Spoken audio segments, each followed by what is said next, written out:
गोरी माई गे तला के पई है मिठाई गे बन जई है जहिया माई गे जाना लाके यही है मिठाई गे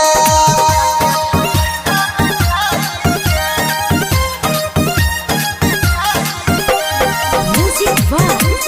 डीजे संजय सम्राट